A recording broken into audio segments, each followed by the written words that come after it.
Hello students. तो मेरे से बच्चे बहुत बार पूछते रहते हैं कि अगर हमें केमिस्ट्री बहुत ही अच्छे ढंग से पढ़नी हो तो हमारे को कौन से चैप्टर ऐसे जो कि आने चाहिए। तो मेरा उनको एक ही जवाब होता है कि आप एक चैप्टर के ऊपर अच्छे ढंग से मास्टरी कर लो, आपको केमिस्ट्री में दिक्कत नहीं आएगी। इनऑर्गेनिक केमिस्ट्री हो या ऑर्गेनिक केमिस्ट्री हो। और वो चैप्टर है हमारा chemical bonding and molecular structure, जो कि हमारा 11th में है, 4th चैप्टर। पर ये पूरी केमिस्ट्री का जो है वो बेस है। तो इस चैप्टर के ऊपर हमें अच्छे ढंग से मास्टरी कर लेनी चाहिए।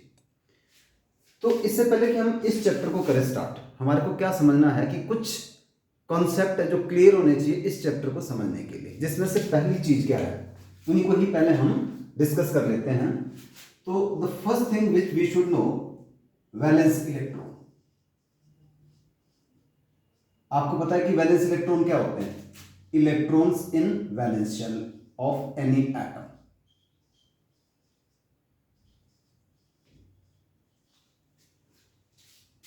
तो हम यहाँ पे एक छोटा सा शॉर्टकट करते हैं जो कि पीरियोडिक टेबल में भी पढ़ाया जाता है और आपको इसके शॉर्टकट्स भी आते होंगे, बट साथ में वैलेंस इलेक्ट्रॉन्स भी पता होने चाहिए। जैसे जो ग्रुप 1 है, ग्रुप 1 के एलिमेंट जिनको हम एलिमेंट मेटल बोलते हैं, उन सब के वैलेंस इलेक्ट्रॉन 1 होते हैं। कौन कौन से एलिमेंट्स है? You know, hydrogen, lithium, sodium, potassium, rubidium, caesium and francium. Then group 2 के एलिमेंट एल्कलाइन अर्थ मेटल, इसके वैलेंस इलेक्ट्रॉन 2 होते हैं, beryllium, magnesium, calcium, strontium, barium and radium. Group 13 के एलिमेंट विच इज कौन सी फैमिली? Boron family. उन सब के valence electron 3 होते हैं, boron, aluminium, gallium, indium and thallium. Likewise group 14 के जो एलिमेंट्स होते हैं कार्बन फैमिली, उसके हमारे पास 4 वैलेंस इलेक्ट्रॉन होते हैं, carbon, silicon, germanium, tin and lead. Group 15 के एलिमेंट, उनके वैलेंस इलेक्ट्रॉन होते हैं जी 5, जिसको नाइट्रोजन फैमिली बोलते हैं और निकोजन भी बोला जाता है। तो इसमें कौन है जी हमारे पास? Nitrogen, phosphorus, arsenic, antimony, bismuth. Group 16 के ऑक्सीजन फैमिली और chalcogen, valence electron 6, 2 4 6, oxygen, sulphur, selenium, tellurium and polonium. Group 17 halogen, valence electron 7,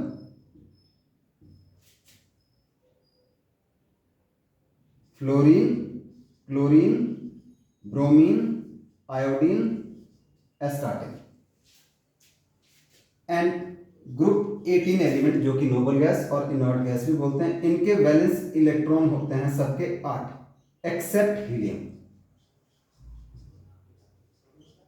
helium के जो वैलेंस इलेक्ट्रॉन वो 2 होते हैं। तो एलिमेंट्स है जी helium, neon, argon, krypton, xenon and radon. तो पहली तैयारी हमारी केमिकल बॉन्डिंग को समझने के लिए क्या है? Valence electron.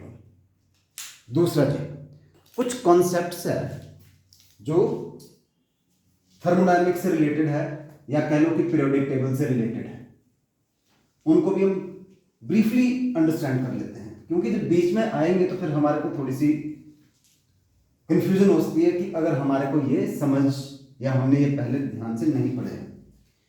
तो सेकंड है कुछ एंथैल्पीज, या उन टर्म को क्लैरिफाई करना जरूरी है, जिसमें से पहला है जी आयोनाइजेशन एंथैल्पी, और इसको डेल्टा आई एच से भी डिनोट करते हैं। तो what is ionisation enthalpy? The amount of enthalpy required to remove most loosely bonded electron from isolated gaseous atom. तो ये कोई गैसियस एटम है, इसका जो वैलेंस इलेक्ट्रॉन है उसको रिमूव करने के लिए हमारे को कुछ एनर्जी चाहिए, and that energy is called ionisation enthalpy. और ये कन्वर्ट हो जाएगा गैसियस कैटायन में, ये इलेक्ट्रॉनिकल गैस।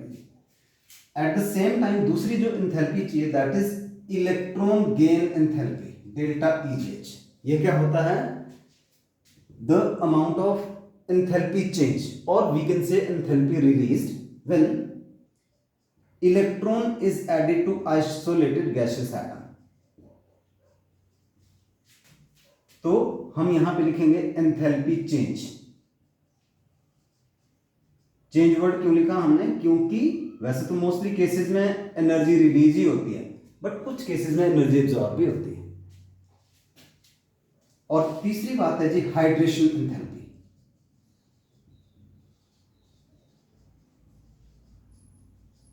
हाइड्रेशन एंथैल्पी क्या होती है? It is the amount of enthalpy change that take place when 1 mole of anhydrous compound accept required number of water molecule and form hydrated। मतलब जैसे ये एनहाइड्रस कॉपर सल्फेट था, इसका 1 मोल की बात कर रहे हैं हम, दिस इज एनहाइड्रस। एनहाइड्रस मतलब without water, it doesn't contain any water molecule. तो ये क्या करता है? ये 5 वाटर के मॉलिक्यूल को एब्जॉर्ब करता है and change into hydrated form. Copper sulphate dot 5H2O, this is hydrate.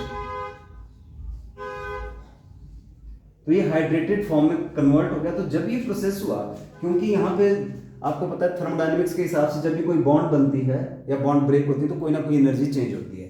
तो यहां पे जो एनर्जी चेंज हुई या एंथैल्पी चेंज हुई या हम बोलेंगे रिलीज हुई, सो जो एंथैल्पी चेंज या release that is called hydration enthalpy. कुछ भी है x किलो जूल पर मोल। तो पहली चीज हम डिफरेंट एंथैल्पीज को समझ रहे हैं, जिसमें से number A ionisation enthalpy, number B electron gain enthalpy, number C hydration enthalpy, number D lattice enthalpy.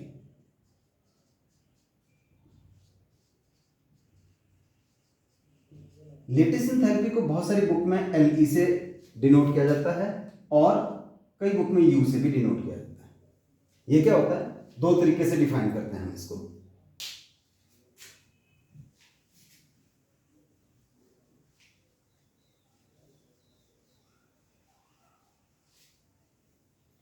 तो लेटिस एंथैल्पी होती है कि when oppositely charged ion combine to form 1 mole of ionic bond, then the energy change or energy released is known as lattice enthalpy। मतलब जैसे ये cation है हमारे पास और ये एनायन है, ये जब कंबाइन करेंगे and they form 1 mole of ionic bond, तो कुछ एनर्जी रिलीज होती है and the energy release is known as lattice enthalpy. और हम इसको ऐसे तो डिफाइन कर सकते हैं कि भाई ये हमारे पास 1 मोल ऑफ आयनिक कंपाउंड है, इसको हमने इंडिविजुअल आयन में स्प्लिट करना है। तो हमारे को क्या करना पड़ेगा? एनर्जी ऐड करनी पड़ेगी, और जो एनर्जी हमने ऐड की वो कौन सी एनर्जी होगी? That is lattice energy. So we can also define as the amount of enthalpy required to break 1 mole of ionic bond into individual ion.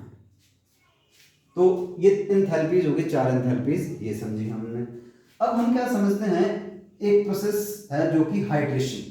तीसरा जो कॉन्सेप्ट, तीसरा और आखिरी, बाकी फिर हम चैप्टर स्टार्ट करते हैं, दैट इज हाइड्रेशन। ये हाइड्रेशन क्या होता है, इस प्रोसेस को भी समझ लेते हैं। तो हमारे को पता है कि जब हमने NaCl जो ये कंपाउंड है, हमने इसको पानी में डिसॉल्व किया तो क्या होता है? ये बन जाता है हमारे पास Na positive aqueous plus Cl negative aqueous. मतलब ये जो आयनिक कंपाउंड था ये डिसोसिएट हो गया पानी में। तो ये जो सारा काम हुआ, ये एक प्रोसेस हुआ इसमें, उसको बोलते हैं हाइड्रेशन। हाइड्रेशन होता कैसे है? तो आप इसको ऐसा समझिएगा, हम बॉन्डिंग वाले चैप्टर में पढ़ेंगे कि जो वाटर होता है ये होता है पोलर मॉलिक्यूल। ये दिस इज पोलर मॉलिक्यूल। और जो आयनिक कंपाउंड है कोई भी, ये आप इसको NaCl मान सकते हैं, कोई भी मान सकते हैं, वो इस तरह से रिप्रेजेंट किया हुआ है हमने। अब जिन लोगों ने अभी chemical bonding for the first time पढ़ रहे हैं उनको ये पोलर वर्ड शायद कंफ्यूजन क्रिएट करेगा, तो इसी चैप्टर में आगे क्लियर हो जाएगा कि पोलर क्या होता है। तो जैसे ही हमने ये NaCl या कोई भी आयनिक कंपाउंड वाटर में डाला तो क्या हुआ हमारे पास, हम हाइड्रेशन प्रोसेस को अंडरस्टैंड कर रहे हैं।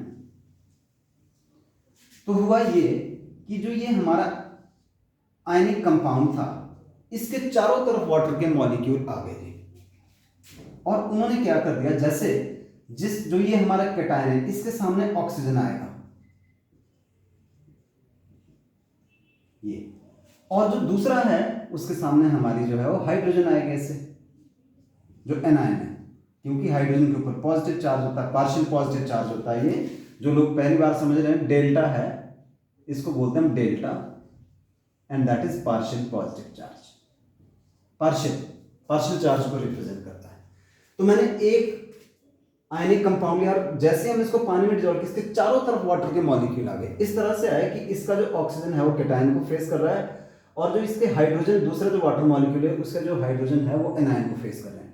उससे क्या हो जाएगा, ये इन दोनों को इस तरह से, जैसे ये मार्कर है, इस तरह से स्प्लिट कर देंगे, ठीक है जी।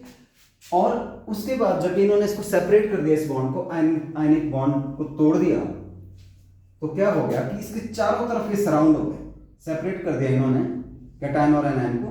तो उसके बाद ये दोबारा जो है वो इसको मिक्स नहीं होने देंगे, बल्कि इसके चारों तरफ आ जाएंगे इस तरह से। इसी को ही बोलते हैं हाइड्रेशन, ठीक है जी। यहां पे भी जैसे अगर हम दिखा दें ये H,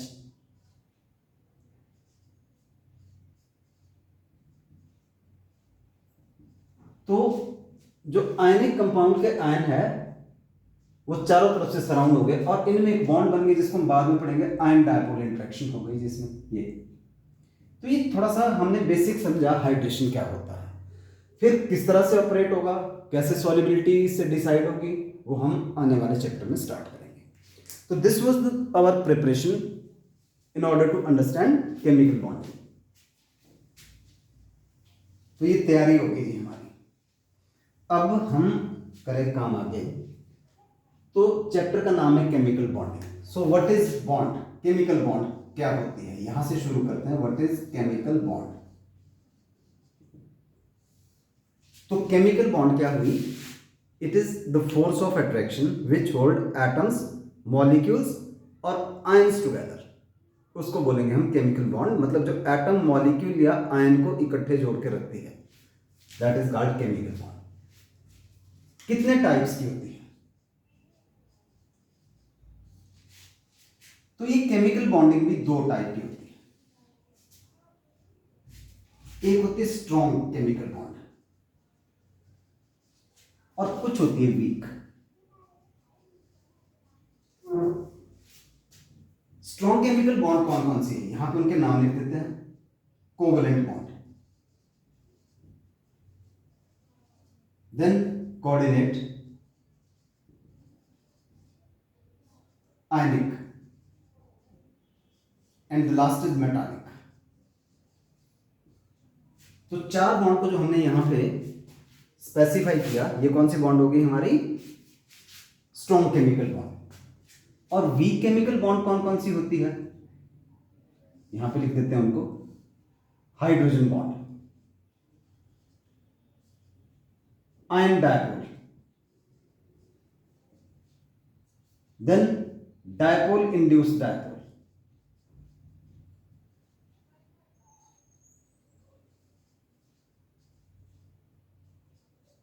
and the last is van der वाल।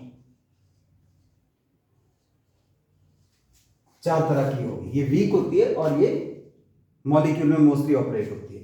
इवन जो वैन डर वाल है ये भी आगे तीन तरह की बॉन्ड से मिलकर बना होता है।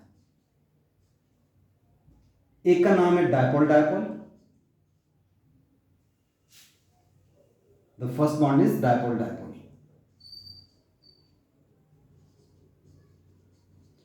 दूसरा है जी डायपोल इंड्यूस्ड डायपोल,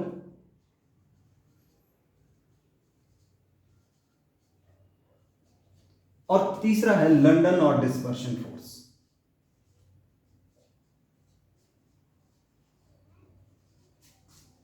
तो कुल मिलाकर ये सारी जितनी भी टाइप की बॉन्ड्स ऑपरेट होती है उन बॉन्ड को हमने यहां पे लिख लिया।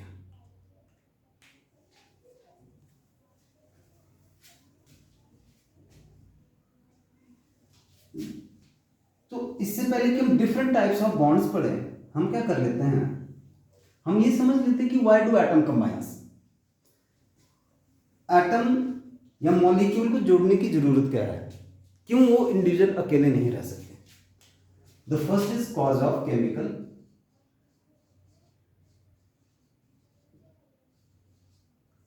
Combination. Why do atom combines, तो दो रीजन इसके हैं। सबसे पहला रीजन है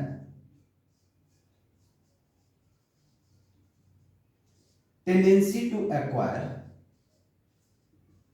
Nobel gas configuration.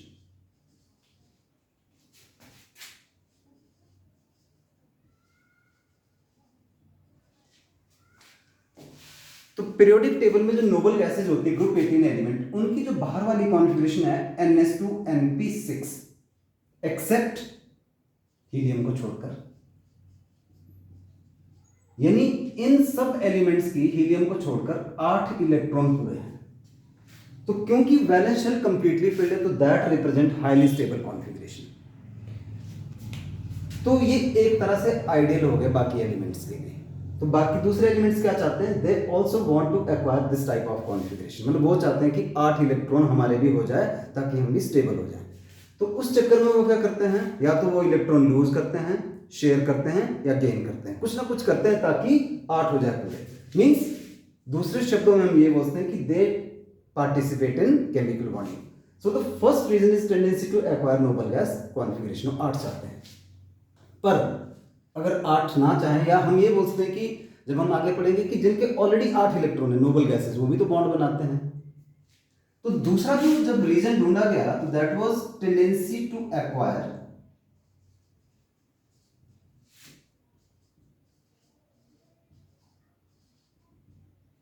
Minimum energy.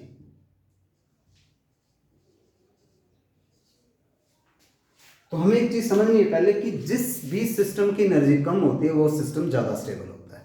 जैसे यहाँ पे मार्कर ऊपर हाइट पे रखा है, इसकी पोटेंशियल एनर्जी ज्यादा है, तो यहाँ पे ये अनस्टेबल है, वहां से नीचे गिरेगा और नीचे लेवल पे आ जाएगा, क्योंकि नीचे आने पर इसकी जो पोटेंशियल एनर्जी है वो कम हो जाएगी, and lesser energy means maximum stability, तो इसलिए ऊपर से नीचे गिरेगा। नाउ यहाँ पे इस चीज का क्या मतलब है कि tendency to acquire minimum energy, in fact जब भी एटम कंबाइन करते हैं कोई भी, जैसे ये हाइड्रोजन के 2 एटम कंबाइन कर रहे हैं और ये बन गया मॉलिक्यूल, तो कुछ एनर्जी रिलीज होती है, जैसे 433 किलो जूल एनर्जी रिलीज होगी when 2 hydrogen atom combine. That means कि जब वो बॉन्डेड स्टेट में आ गए तो उनकी एनर्जी कम होगी, क्योंकि इतनी एनर्जी निकल गई।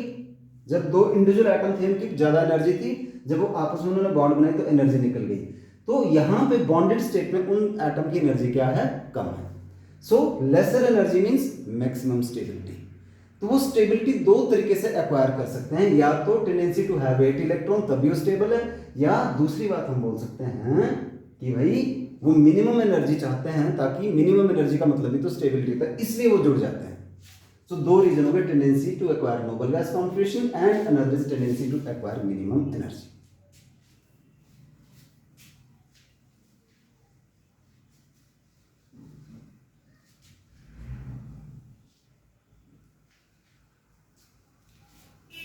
तो एक रूल आया जी बॉन्डिंग को समझने के लिए, ऑक्टेट रूल। ऑक्ट का मतलब होता है 8। तो क्योंकि जो पहला रीजन था केमिकल बॉन्डिंग का, that was tendency to acquire noble gas configuration, तो according to this rule, for a molecule to be stable each atom must have 8 electron around it.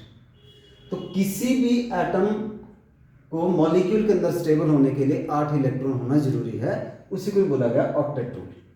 और ये 8 कैसे आएंगे, लूज करके, गेन करके, शेयर करके। So tendency to have 8 electron.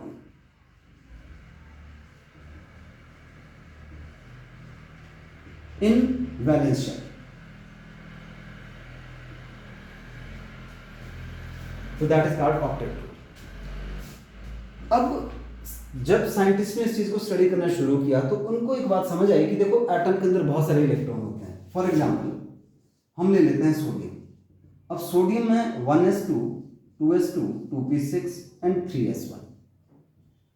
तो ये 2 इलेक्ट्रॉन है, ये 8 है और ये 1 है। तो वैलेंस इलेक्ट्रॉन तो सोडियम का 1 हो गया। तो भाई जब भी बॉन्डिंग में ये पार्टिसिपेट करेगा सोडियम या कोई भी एटम, तो बोलते कौन सी इलेक्ट्रॉन पार्टिसिपेट करेंगे। तो ये पता चला कि वैलेंस इलेक्ट्रॉन पार्टिसिपेट करते हैं, अंदर वाले में करते हैं। इनको बोलते हैं कोर। कोर का मतलब उसके अंदर, जैसे अर्थ कोर होती है उसके अंदर। तो only valence electron take part in bond formation. तो जो लुईस था साइंटिस्ट, उसने क्या बोला, एक सिंबल दिया। बोलते जो ये वैलेंस इलेक्ट्रॉन है ना, इनको क्यों ना हम डॉट की टर्म में रिप्रेजेंट करते हैं। तो जो वैलेंस इलेक्ट्रॉन को डॉट की टर्म में रिप्रेजेंट करते हैं, that is called Lewis symbol या Lewis electron dot symbol. Hydrogen इसका वैलेंस इलेक्ट्रॉन 1 है, लिथियम वैलेंस इलेक्ट्रॉन 1 है, ठीक है। बेरिलियम वैलेंस इलेक्ट्रॉन 2 है, बोरोन वैलेंस इलेक्ट्रॉन 3 है। तो जो मैंने आपको स्टार्टिंग में बताया कि हमारे को वैलेंस इलेक्ट्रॉन पता होना चाहिए, क्योंकि लुईस सिंबल हम तभी लिख सकते हैं। नाउ आपसे क्वेश्चन है कि write Lewis symbol of H negative, S2 negative, Al3 positive. इनका लिखो भाई लुईस सिंबल, ठीक है। तो कैसे लिखेंगे, देखिए हाइड्रोजन एटॉमिक नंबर 1 होता है। H नेगेटिव का मतलब क्या होता है, 2 इलेक्ट्रॉन होंगे।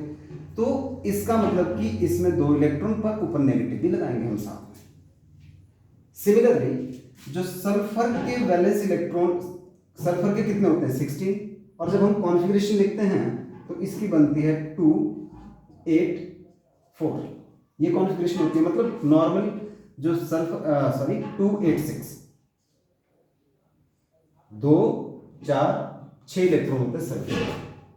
बट अगर मेरे को बोला जाए S2 नेगेटिव, तो इलेक्ट्रॉन कितने हो गए 18 हो गए। तो इन दैट वे 2 8 8। तो फिर इसका लुईस सिंबल क्या होगा, S2 नेगेटिव का। S2 नेगेटिव का जो लुईस सिंबल बना, आप कॉन्फ़िगरेशन ये इस 2 8 वाली भी लिख सकते हो और 1s2 जो एक्चुअल कॉन्फ़िगरेशन उस तरह। तो जो सल्फाइड आयन है इसका बना हमारे पास लुईस सिंबल। तो अब आप लुईस सिंबल जो है Al3 पॉजिटिव का भी लिख सकते हैं।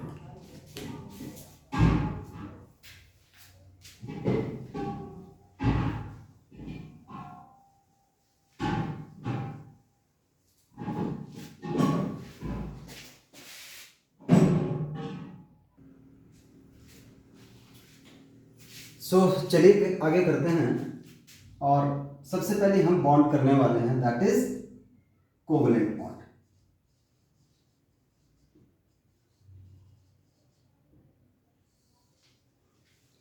तो कोवलेंट बॉन्ड क्या होती है, इसको एक्सप्लेन करने के लिए हमारे पास 3 थ्योरीज है। पहली थ्योरीज जिसका नाम है जी Lewis Langmuir theory.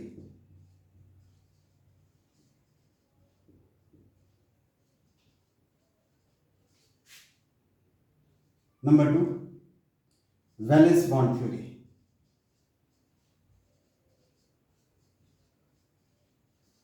VBT, and this is sometimes called orbital concept.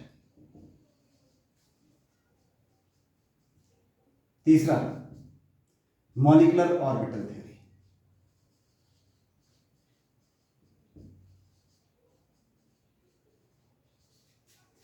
Molecular orbital theory.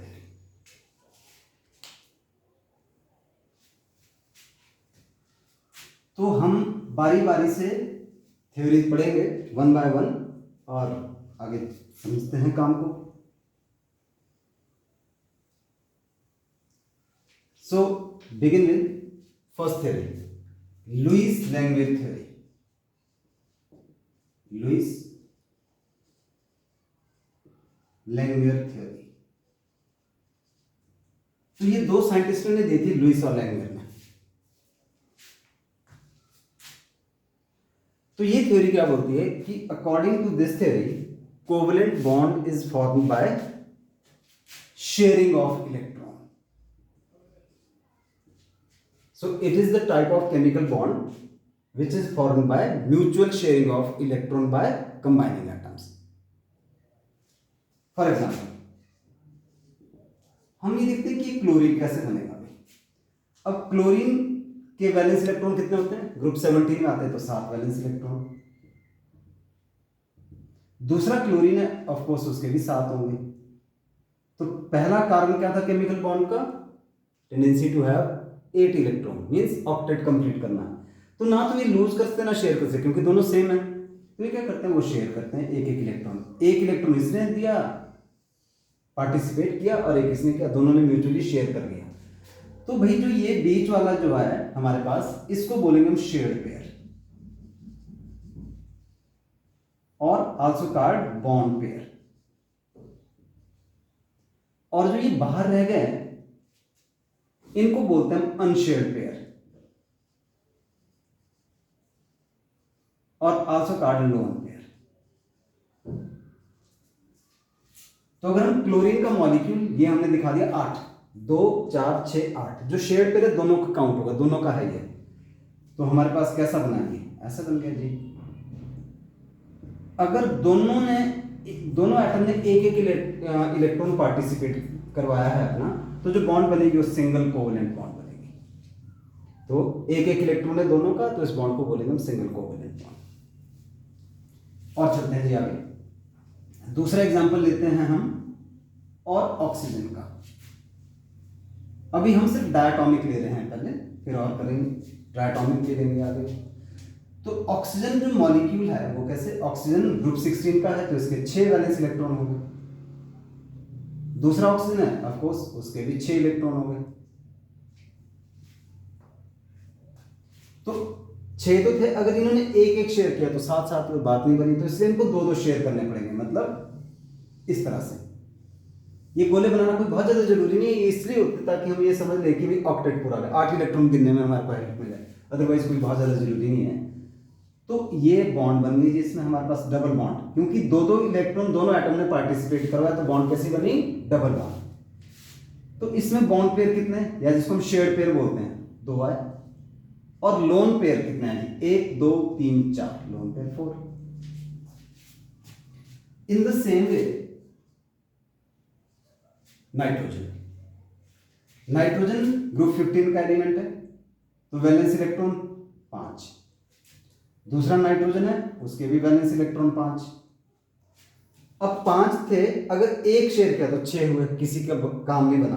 2 किए 7, ऊपर तो 2 करके हो गए थे पर यहां नहीं हो रहे, तो इनको 3 शेयर करने पड़ेंगे इस तरह से. तो अब ये 6 और 2 8, इसकी साइड को भी ऐसे 8. तो हमारे पास बॉन्ड बन गई ट्रिपल बॉन्ड. तो इसमें हमारे पास बॉन्ड पेयर यानी शेयर्ड पेयर आ गए 3, और लोन पेयर या अनशेयर्ड पेयर हो गए हमारे पास 2. और देखते हैं HCl, डायटोमिक के लिए ना हमने. HCl में क्या होगा, तो HCl में H का 1 होता है, क्लोरीन के 7 होते हैं. तो H के जो नियरेस्ट नोबल गैस कॉन्फिगरेशन है वो हीलियम है, तो उसको ऑक्टेट नहीं, उसको डुप्लेट करना होता है, वो 2 ही करता है पूरे. और इसके 8 हो गए, तो ये बॉन्ड बन गई HCl. तो इसमें भी बॉन्ड पेयर हमारे पास 1 आ गया, और लोन पेयर कितने हैं जी, 1 2 3. चलिए आगे करते हैं काम.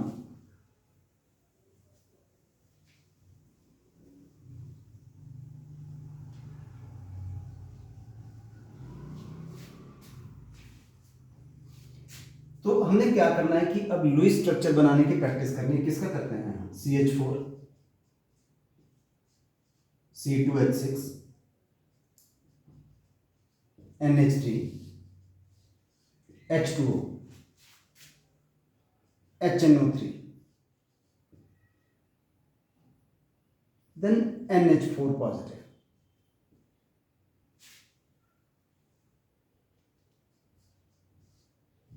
NO3 negative, CO2, CO3 2 negative, और कर सकते हैं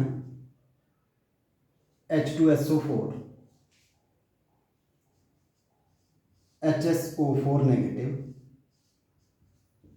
SO4 2 नेगेटिव, HClO3,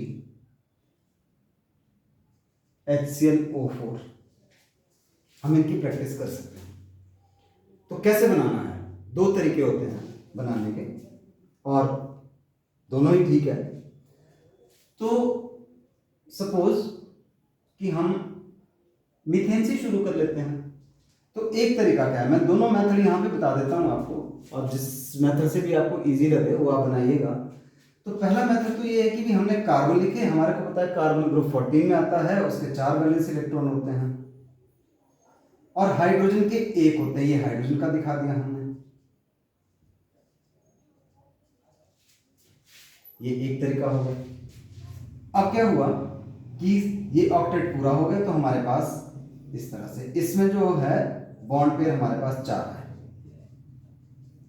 पर एक और तरीका है, और उस तरीके को थोड़ा सा ज्यादा एप्रोप्रिएट माना जाता है, कि हम क्या करेंगे, CH4 के अंदर वैलेंस इलेक्ट्रॉन करेंगे ऐड। कार्बन के वैलेंस इलेक्ट्रॉन कितने हैं, 4, हाइड्रोजन के कितने हैं, 1 × 4, तो टोटल वैलेंस इलेक्ट्रॉन कितने हो गए, 8। तो पहला काम हमने वैलेंस इलेक्ट्रॉन ऐड किया। उसके बाद हमने स्केलेटन लिखना है। स्केलेटन का मतलब ढांचा, और जो कम एटम है वो बीच में आएंगे।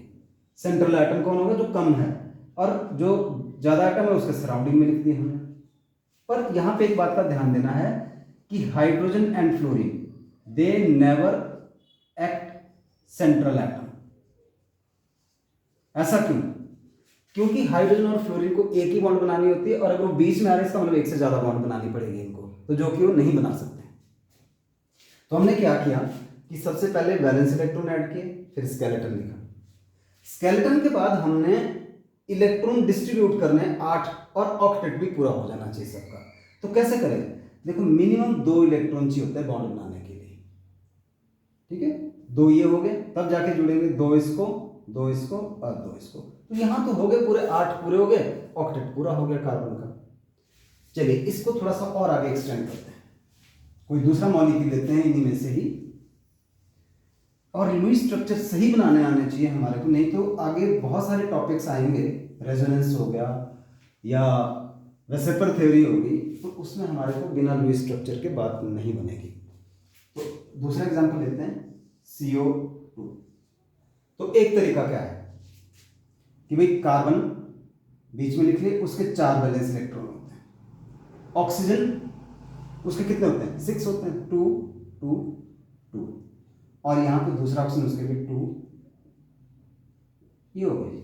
तो क्या हुआ, ये ऐसे बॉन्ड बनाएंगे, ये ऐसे बनाएंगे बॉन्ड, और फिर ये हो गया। तो जो CO2 की बॉन्ड बनी, क्योंकि कार्बन को तो डबल बॉन्ड बनानी पड़ेगी, तो हमारे पास इसमें जो बॉन्ड पेयर आ गए वो हो गए 1 2 3 4, और लोन पेयर कितना है, 1 2 3 4 1 2 3 4। ये तो डायरेक्ट तरीका हो गया। दूसरा तरीका वैलेंस इलेक्ट्रॉन वाला है, और वो तरीका इसलिए भी ज्यादा अप्रोप्रिएट है क्योंकि इसके पॉसिबल 3 स्ट्रक्चर बन सकते हैं CO2 के, और उनमें से जो स्ट्रक्चर है वो कोई ज़्यादा स्टेबल होगा कम हो, तो हम बाद में बात करेंगे, पर बात तो पॉसिबल की कर लेते हैं पहले। तो जो सेकंड मेथड है हमारे पास, उसमें हम क्या करेंगे, सबसे पहले वैलेंस इलेक्ट्रॉन ऐड किए, 4 कार्बन के, ऑक्सीजन के कितने, 6 × 2, तो कितने हो गए, 4 + 12, 16 टोटल वैलेंस इलेक्ट्रॉन है हमारे पास। तो CO2 के वैलेंस इलेक्ट्रॉन के सेकंड स्टेप क्या था, स्केलेटन लिखना। अब स्केलेटन लिखना हमने, तो कैसे लिखेंगे स्केलेटन, कार्बन बीच में, ऑक्सीजन यहां पे। मिनिमम 2 इलेक्ट्रॉन दे देते हैं 16 में से, 16 इलेक्ट्रॉन टोटल है, हमने 2 इलेक्ट्रॉन दे दिए क्योंकि बॉन्ड बनानी है। अब हम ऑक्टेट पूरा करते हैं, पहले करते हैं इलेक्ट्रोनेगेटिव एटम का, ऑक्सीजन का, 2 4 6, 2 4 6, आप गिनिए इलेक्ट्रॉन कितने हुए, 2 4 6 8 10 12 14 16 इलेक्ट्रॉन सारे डिस्ट्रीब्यूट कर दिए। बट हमारे पास क्या हुआ, ऑक्टेट पूरा किसका नहीं हुआ, कार्बन का। कार्बन के तो 4 ही है। तो कार्बन का ऑक्टेट पूरा करने के लिए हमारे पास 3 पॉसिबिलिटी है। पहली पॉसिबिलिटी, हम क्या करते हैं कि ये 2 इलेक्ट्रॉन इधर को शिफ्ट कर देते हैं और ये 2 इधर को। उससे क्या होगा, कार्बन का ऑक्टेट पूरा हो जाएगा, ऑक्सीजन का तो वैसे ही पूरा है। तो पहली पॉसिबिलिटी हमने क्या किया कि भाई ये जो इलेक्ट्रॉन्स थे यहाँ पे, ये यहाँ पे रख दिए, ये 2 इलेक्ट्रॉन इधर को शिफ्ट करवा दिए। आप काउंट कीजिएगा, और 2 इलेक्ट्रॉन इधर को ये शिफ्ट कर दिए। तो आप देखिएगा कि अब ये पूरा हो गया जी, और हमारे पास इस तरह से स्ट्रक्चर बन गया जो हमने स्टार्टिंग में ऊपर बनाया था। बाकी पॉसिबिलिटी क्या है, this is the possibility number 1। दूसरी पॉसिबिलिटी क्या है कि हम क्या करते हैं कि जो ये ऊपर स्ट्रक्चर था, क्योंकि कार्बन के ऑक्टेट पूरा नहीं होते, हम यही ये वाले इलेक्ट्रॉन और ये वाले इलेक्ट्रॉन यही इधर को ट्रांसफर करवा देते, मतलब इधर को शिफ्ट कर देते हैं ताकि मल्टीपल बॉन्ड इस तरफ से बने। तो अगर ऐसा किया, ये तो पहले थे, उस तरफ वाला स्ट्रक्चर हमने डिस्टर्ब नहीं किया, और यहां से हमने 2 पेयर उधर को शिफ्ट करवा दिए, 1 पेयर सेकंड पेयर, ये दोनों पेयर ये और ये वाले इधर को शिफ्ट करवा दिए। अब आप देखिएगा क्या हो गया, हमारे पास ऑक्टेट हुआ पूरा, ऑफ कोर्स हो गया, ठीक है। तो यहां पे ट्रिपल बॉन्ड बन गई, और यहां पे तो टोटल बॉन्ड उतनी है, टोटल पेयर भी उतने ही है, बॉन्ड पेयर भी उतने ही, लोन पेयर भी उतने ही। नाउ थर्ड पॉसिबिलिटी क्या है, वापस आते हैं, हम आगे जाके समझेंगे कि इसके ऊपर पॉजिटिव चार्ज आएगा, अगर नेगेटिव आएगा, अगर ऐसा हो जाए। अगली बात, तीसरी पॉसिबिलिटी क्या है कि यही वाले पेयर हम इधर को शिफ्ट कर देते हैं, अभी इस साइड को लिख देते हैं इनको, ताकि ऑक्टेट पूरा हो जाए इस तरफ से। तो फिर क्या हुआ अगर हमने इधर से ले ली, तो तीसरी पॉसिबिलिटी, हमने इस तरफ वाला स्ट्रक्चर को डिस्टर्ब नहीं किया, और उस तरफ वाले से 1 2 3 ये ले ली। तो अगर हम ऐसे देखें तो हमारे पास क्या हो गया, इधर को सिंगल बॉन्ड और इधर को ट्रिपल बॉन्ड। तो ट्रिपल वाले के ऊपर पॉजिटिव चार्ज, और ये तो CO2 का ऐसा भी हो सकता है, ऐसा भी हो सकता है, ऐसा भी हो सकता है। अब अगर इनमें हम स्टेबिलिटी की बात करें तो बाद में बात करते हैं, बट पॉसिबिलिटी तो ये स्ट्रक्चर है। एक और करते हैं, बाकी आप प्रैक्टिस कीजिएगा। हम ले लेते हैं एनायन वाला,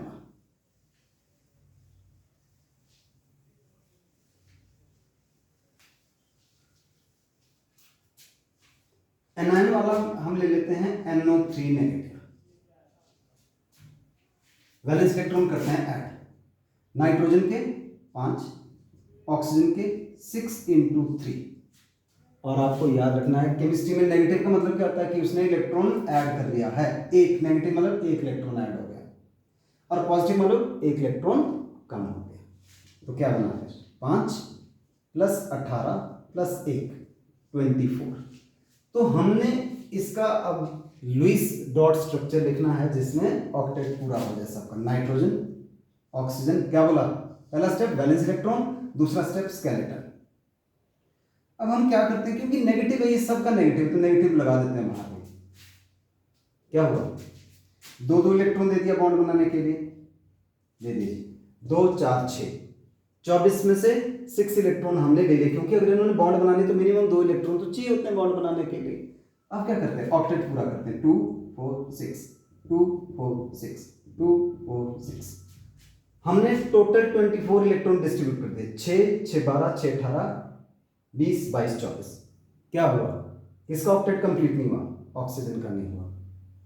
तो ऑक्सीजन का ऑक्टेट कंप्लीट नहीं हुआ, तो जैसे कि हमने CO2 में किया था कि किसी भी एक नाइट्रोजन का ऑक्टेट कंप्लीट नहीं हुआ था, तो नाइट्रोजन का ऑक्टेट कंप्लीट करने के लिए किसी भी ऑक्सीजन से हमने इलेक्ट्रॉन शिफ्ट करवा देना इधर को।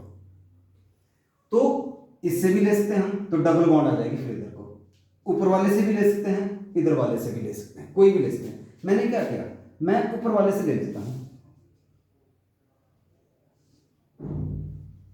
इनको, इस स्ट्रक्चर को हमने डिस्टर्ब नहीं किया। ऊपर वाले 2 इलेक्ट्रॉन तो एज इट इज थे, ये वाले दोनों इलेक्ट्रॉन हमने नीचे को लिख दिए, ऐसा करने पर क्या हुआ, सबका ऑक्टेट कंप्लीट हुआ। आप चाहे देख सकते हो तो 8 कंप्लीट हो गई। मतलब हमारे पास जो बॉन्ड बन रही है वो ऐसे बन रही है।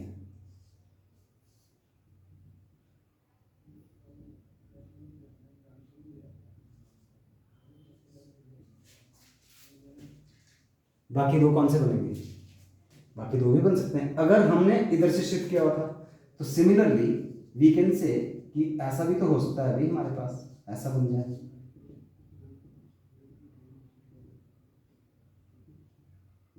ये भी पॉसिबिलिटी है। This is our second possibility, negative charge है। तीसरी पॉसिबिलिटी कौन सी है, इस तरफ को बन जाए बॉन्ड। तो इसके 3 पॉसिबल हम लुईस स्ट्रक्चर लिख सकते हैं। एक ये, दिस इज फर्स्ट, कोई भी फर्स्ट हो सकता है, कोई जरूरी नहीं है दिस इज कोई ये हार्ड एंड फास्ट रूल नहीं है ये फर्स्ट होगा, कुछ भी हो सकता है। एक ये लिखा, दूसरा स्ट्रक्चर ये, तीसरा ये। तो लुईस स्ट्रक्चर लिखने के ऊपर आप कीजिएगा मास्टरी, और सेकंड क्लास में हम फर्दर काम करेंगे इसके ऊपर, फॉर्मल चार्ज या जो भी दूसरे टॉपिक्स है। So that's all for today, thank you.